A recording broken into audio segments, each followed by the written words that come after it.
que les voy a presentar se trata de fundamentos de topología. Y vamos a comenzar.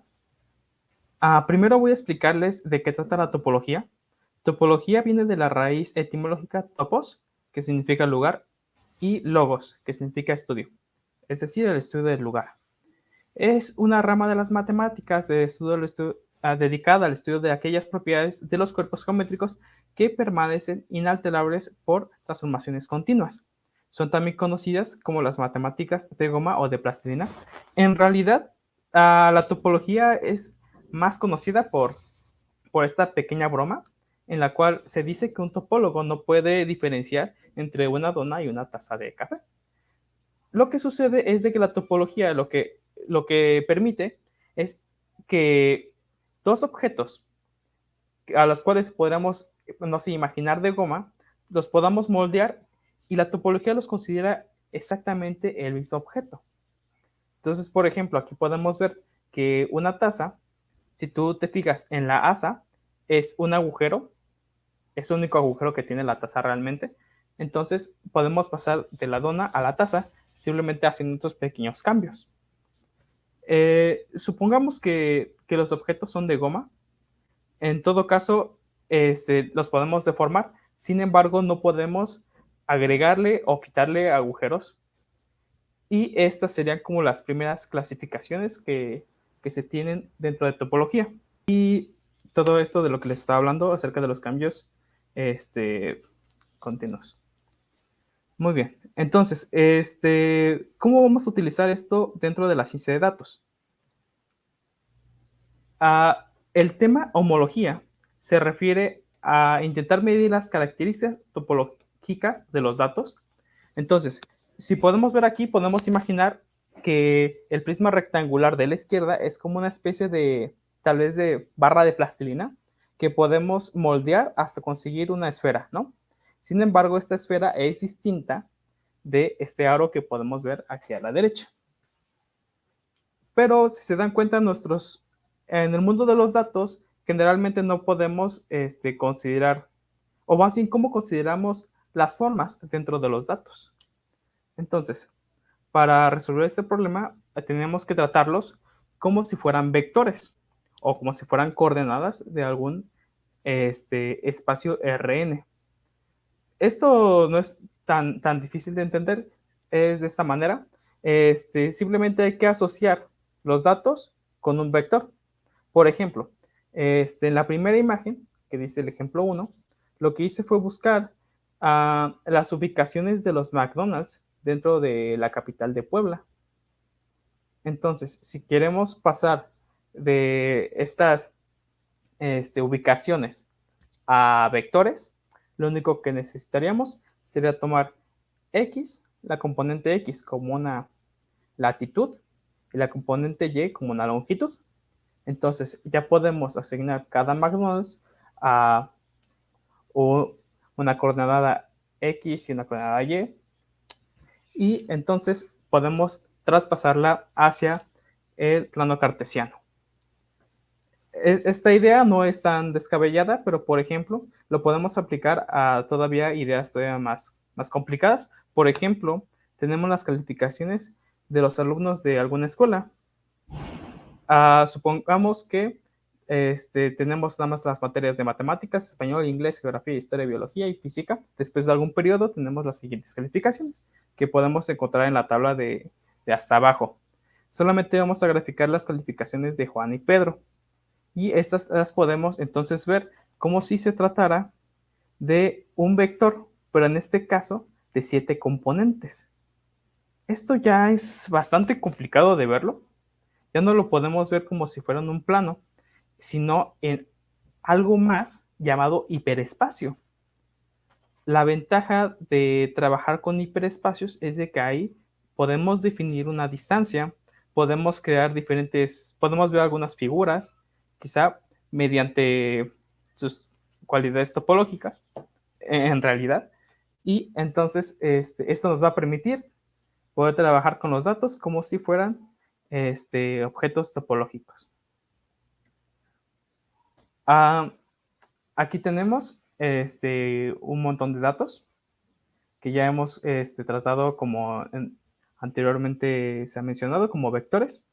Y entonces, esto es lo que realmente tenemos, pero nuestro cerebro lo que realmente ve sería esto, ¿no? Nosotros vemos como si fuera una especie de dona. Los topólogos lo conocen como toro. Entonces, la pregunta es, ¿cómo podemos hacer para clasificar los datos como alguna de estas clasificaciones topológicas? Es decir, como saber el número de agujeros que tiene. Entonces, vamos a preguntarnos con este ejemplo sencillo. Imaginemos que tenemos estos 8 datos, son 8 puntitos. Entonces, lo que nosotros nos gustaría es poder identificar un agujero, poder identificar que nuevamente este conjunto de datos se refiere a una dona o un toro. Entonces, ¿cómo lo vamos a hacer? Bueno, lo que se va a hacer es que se van a dibujar algunas circunferencias centradas en cada uno de los puntos con un radio constante. Por ejemplo, como lo tenemos aquí. Vamos a ponerle cualquier radio, pero fijémonos que si las circunferencias se intersectan, vamos a colocar una línea que conecte ambos centros, ¿de acuerdo? Así como podemos verlo aquí. Aquí podemos ver que ninguna circunferencia se intersecta, y aquí sí. Entonces, por ejemplo, esta que está intersectándose con esta, podemos poner una línea. Y esto en matemáticas lo conocemos como una gráfica. En matemáticas, a este punto llevaría el nombre de vértice, y las líneas llevarían el nombre de arista. Entonces, pero, ¿qué pasa si incrementamos un poco más el radio? Tenemos las siguientes figuras, en la cual, por ejemplo, este radio ya alcanzó no solamente las circunferencias que tienen al lado, sino las que tienen todavía al lado de esa. Entonces genera esta figura. Y si lo seguimos incrementando, llega un momento en el que llega a intersectarse con todos los puntos en algún momento. Entonces, ¿qué es lo que buscamos para poder clasificar a este conjunto de puntos como una dona? Pues esperamos encontrar un radio de tal manera de que nos dé esta gráfica que tienen este agujero. Si tenemos un radio demasiado pequeño, pues ninguna circunferencia se va a intersectar con ninguna. Y si lo tenemos demasiado grande, todas las circunferencias se van a intersectar, y ahí vamos a tener una gráfica que no nos va a dar información de ningún agujero. Voy a mostrarles un programa en GeoGebra. Un momento, por favor. Aquí está. Y les voy a mostrar cómo saber, o más bien, cómo vamos a conseguir el radio. Este es un ejemplo más sencillo, ¿no? Nada más tenemos 4 puntos. Entonces, vamos a incrementar el radio de cada uno de los puntos. Y miren, aquí ninguno se intersecta, pero llega al 1 y vemos que sí existen como pequeños roces, ¿no? Ya se podrían considerar que están intersectados. Entonces ahí vamos a unir los vértices con las aristas. Vamos a seguirlo incrementando. Y vemos que al 1.5 ya esta circunferencia se está intersectando no solamente con las que tiene acá, sino que también con la que tiene enfrente. y esto generaría que también hagamos una intersección de este y este. Esta ya no es una gráfica que nos dé tanta información. Entonces, ¿cómo identificarlas? Pues simplemente si tenemos es una especie de triángulo, por ejemplo, aquí podemos ver este triángulo en el que cada uno de sus vértices están conectados, entonces podemos decir que ahí ya no hay un agujero. De la misma manera, aquí tenemos otro triángulo y otro triángulo, lo cual nos dice que ya no hay agujero ahí. Esta tiene una forma de representarse, estos cambios en los radios, y esto se llama gráfica de barras.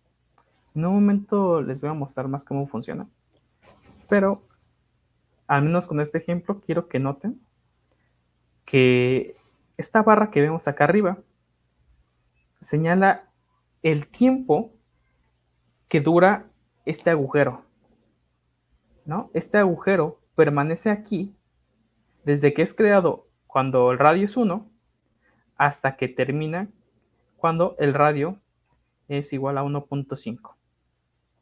Esta gráfica de barras va a ser especialmente importante al momento de intentar clasificar nuestros datos como alguna figura topológica, dependiendo de los agujeros que contenga. Muy bien, entonces voy a regresar. Voy a hablarles un poquito más de las gráficas de barras, diagrama de barras. Aquí podemos encontrar otro conjunto de datos y entonces podemos ver que hasta cierto punto comienzan a aparecer dos agujeros. Este sería uno de los agujeros y este sería otro, ¿de acuerdo? Antes de este punto de acá no hay ninguno, como aquí lo va marcando. Entonces, vamos incrementando el radio y en algún momento estos puntos de aquí se van a intersectar.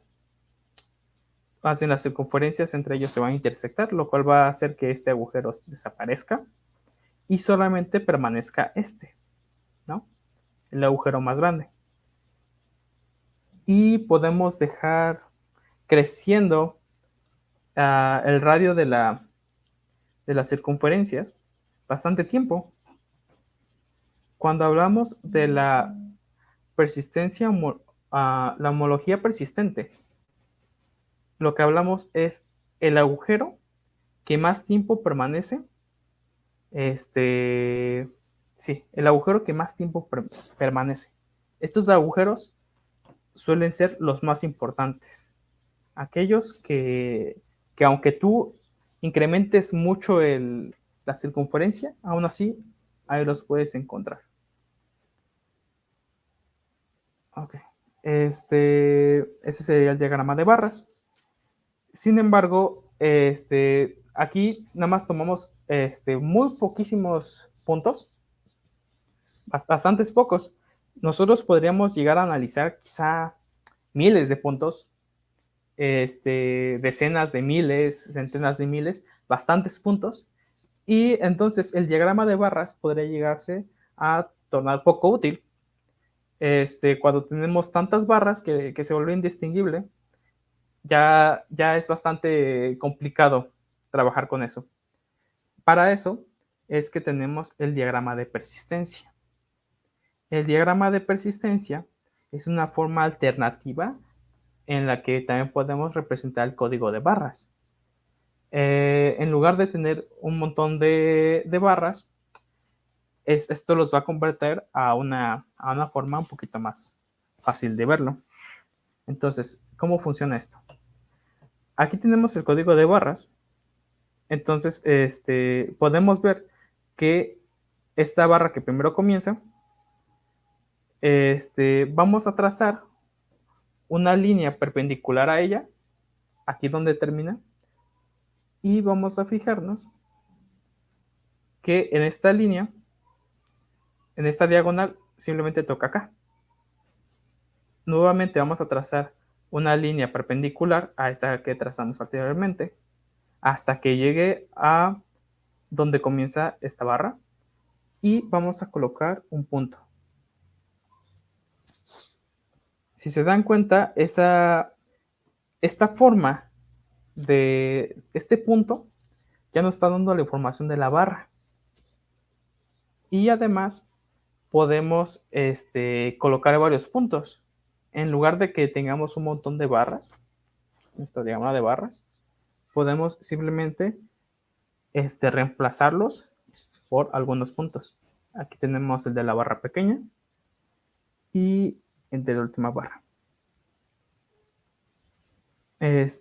Parte del diagrama de persistencia es de que también los podemos convertir a un diagrama de código de barras. Aquí tenemos un ejemplo de un montón de datos que claramente podemos ver que es un poquito, no ocupa su representación como diagrama de persistencia. Es bastante cómodo. Aquí podemos ver que tiene varios agujeros, pero es bastante cómodo. Y también podemos ver que podemos convertir esto nuevamente a código de barras. Y se hace de la siguiente manera. Simplemente aquí tenemos nuestros puntos y vamos a trazar unas líneas que lleguen hasta la diagonal. Entonces, si trazamos líneas de aquí hasta la diagonal, podemos encontrar el siguiente diagrama de barras, el siguiente código de barras. Y listo. Esto nos va a ayudar mucho a conseguir diferentes agujeros y, como les decía, los más importantes son los que más duran en el tiempo. En este caso, el más importante sería este de acá, que viendo la gráfica correspondería a este punto, ¿no? Muy bien, entonces ahora les quiero hablar un poquito de las aplicaciones. Dentro de mi ciudad, Querétaro, existe un sistema de renta de bicicletas, donde tú puedes ir, hay varios puestos donde hay bicicletas, llegas con tu teléfono, la rentas y se desbloquea y te la puedes llevar a diferentes lugares.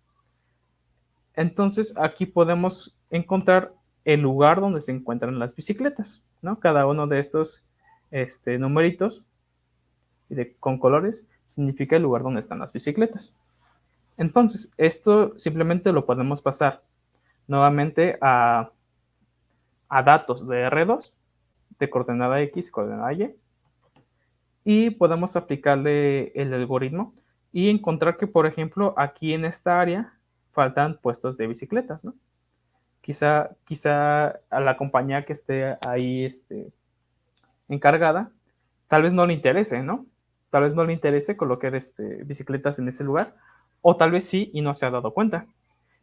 Este problema como que no es tan relevante porque ahí se ve claramente, pero por ejemplo cuando se tratan de miles de datos, por ejemplo el caso de McDonald's, que no quiere estar muy cerca de sus puestos porque hacen un negocio dentro de otro negocio, cerca de otro negocio, eso no es bastante inteligente porque se habría canibalismo entre ellos, haría que no les fuera muy bien a los dos, pero sí les interesa que si hay un lugar donde no hay un McDonald's, pues colocar uno, ¿no? Incluso este ejemplo podría funcionar cuando hay escasez de agua.